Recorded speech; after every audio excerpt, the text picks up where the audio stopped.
Usted sabe que en las últimas semanas, pues la mayor parte de bancos de inversión, corredurías, casas de bolsa extranjeras, pues han estado revisando a la baja las expectativas de crecimiento para nuestro país en este 2024, esto a partir pues de los nuevos datos macroeconómicos. Y para platicar de este tema, y le damos las gracias, nos acompaña esta tarde Ernesto Revilla, economista en jefe de Citi para Latinoamérica. Ernesto, muy buenas tardes.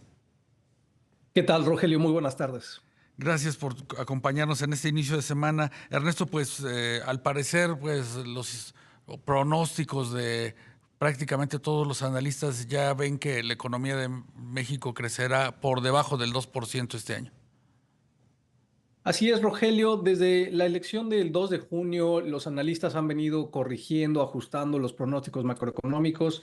En la parte de crecimiento económico esperan un crecimiento más moderado en 2024, pero también en 2025. Y Sí, ya han bajado 20 puntos base, es decir, 0.2% los pronósticos económicos de crecimiento del PIB para el 2024. Hace un mes pensaban los analistas en promedio que iba a crecer la economía mexicana 2.2% este año. Ahora piensan que va a ser 2.0.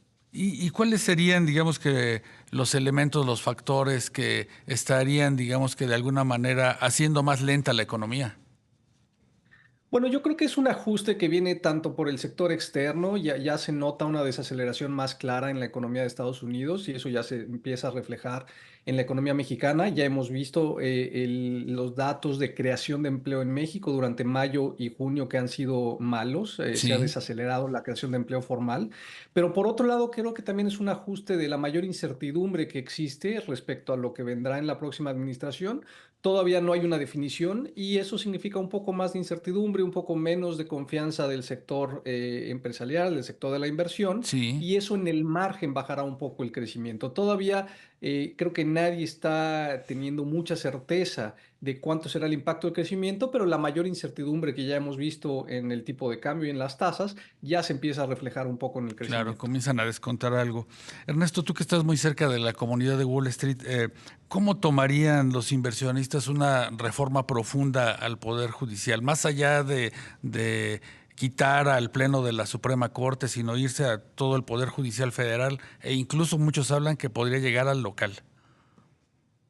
Sí, Rogelio, yo te diría que la respuesta es que depende completamente de los detalles. Yo, basado aquí en Nueva York, desde donde Sí, te saludo, te comentaría que todavía hay mucha confianza en México. México se sigue comparando muy bien contra otros países emergentes, ya no digamos avanzados. sí. Todo mundo entiende que el sistema judicial en México no es perfecto y dista de serlo y que requiere probablemente reformas, pero la pregunta es cómo van a ser, con qué candados, cómo nos vamos a asegurar de la calidad de los jueces en la reforma que quede, y eso es lo que los inversionistas quieren ver. Yo diría que la reforma por sí sola no le asusta mucho al mercado y eso ya Ujú. se refleja en la moneda, en el tipo de Sí, sí, cambio está más en semanas estable, claro. recientes. Correcto, pero sí está más depreciada que lo que Ujú, por estuvo supuesto. antes de la elección, justamente por esa mayor prima de riesgo. Así es que hay mucho apetito de ver los detalles, las condiciones, la letra chiquita de la reforma y en eso se van a estar fijando. Sí, como dicen en el diablo está en los detalles, Ernesto. Pero cómo entender también que el año pasado, a pesar de todo ese gran atractivo que pues sin duda tiene México con el nearshoring, tuvimos la mitad de inversión extranjera que tuvo Brasil. Sigue habiendo retos muy importantes en la economía mexicana, sin duda, y yo como lo resumo es que la economía mexicana se encuentra en una encrucijada muy importante.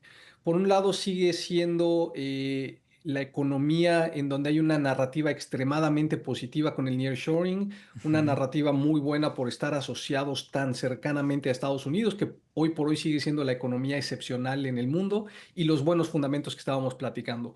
Por otro lado, es una economía que tiene grandes retos, por supuesto, en la parte de violencia y crimen organizado, en la parte fiscal, que ya empiezo a escuchar cada vez más preocupaciones de algunos participantes del mercado, Ujú. y por supuesto en las reformas institucionales. Así es que cómo se van a lanzar estas dos narrativas es justo lo que tendremos que ver, pero mientras tanto, la inversión se detiene un poco, espera, es lo que está haciendo en este momento, está esperando más detalles, y eso explica un dato de inversión extranjera directa como el que comentas, que seguimos recibiendo mucho menos que una economía como la brasileña. Sí, Brasil en ese sentido, Ernesto, digamos que es mucho más estable en todas estas variables, las variables macro, las partes social, la parte jurídica. Como todo hay claroscuros, Brasil tiene una parte jurídica muy sólida, muy independiente. Bueno, recordarás que Brasil justamente nos dio análisis de episodios de corrupción muy profundos Sí, con el famoso Lava Jato, el caso claro. de Brasil, que las cortes fueron enteramente independientes en perseguir a todos. El presidente actual Lula estuvo en la cárcel por un Sí. tema de corrupción durante unos momentos. Entonces, el mercado percibe la economía brasileña con instituciones fuertes, con contrapesos sólidos, pero Brasil es mucho más débil que México en la parte fiscal. México Ujú. tiene alrededor del 50% del PIB de deuda, Brasil tiene cerca del 80%. Así es que hay aspectos que hay que aprender de Brasil, como los contrapesos que son sólidos, pero Brasil Ujú. tiene mucho que aprender de México en la parte de manejo macroeconómico. Claro. Ernesto, ya mencionábamos de que este año pues están rondando los pronósticos para el PIB del orden del 2%. Para 2025, ¿qué tendríamos que esperar? El consenso, Rogelio, de la encuesta que hacemos cada 15 días arroja ahora una Sí. media de 1.7, así es que una desaceleración que se espera en el 2025. Esto se asocia a la desaceleración que se espera para Estados Unidos, al impacto de las altas tasas de interés en México, que por supuesto están muy altas, Ujú. y al efecto del primer año de una nueva administración. Ahora yo te diré un dato interesante, Rogelio. El rango donde los analistas esperan el crecimiento es muy amplio, va de 0.8% para los más pesimistas a 2.5% los más optimistas. La media es 1.7, como te comentaba, pero hay Ujú. una gran variedad en los pronósticos que refleja esa incertidumbre que estamos platicando. Claro, es un indicador, como tú dices, muy importante el tema de las tasas de interés. En Estados Unidos, ¿qué esperaríamos? Porque de alguna manera pues van interconectados los dos mercados, ¿no? Si la Reserva Federal es más activa, pues también aquí podríamos esperar un proceso también más dinámico. Por supuesto, y en las tasas de Estados Unidos ya se empieza a ver la luz al final del túnel, en el sentido que ya se acerca el primer recorte de tasa de la Fed, que no ha sucedido en todo este ciclo desde la pandemia, que han Sí, venido claro. subiendo las tasas de interés, pero ahora sí se ve con una mayor probabilidad, no es una certeza, pero es más probable que la Fed empiece a bajar tasas, nosotros creemos, en el mes de septiembre, y bajaría entre 50 puntos base y 75 puntos Ah, base en el resto del año.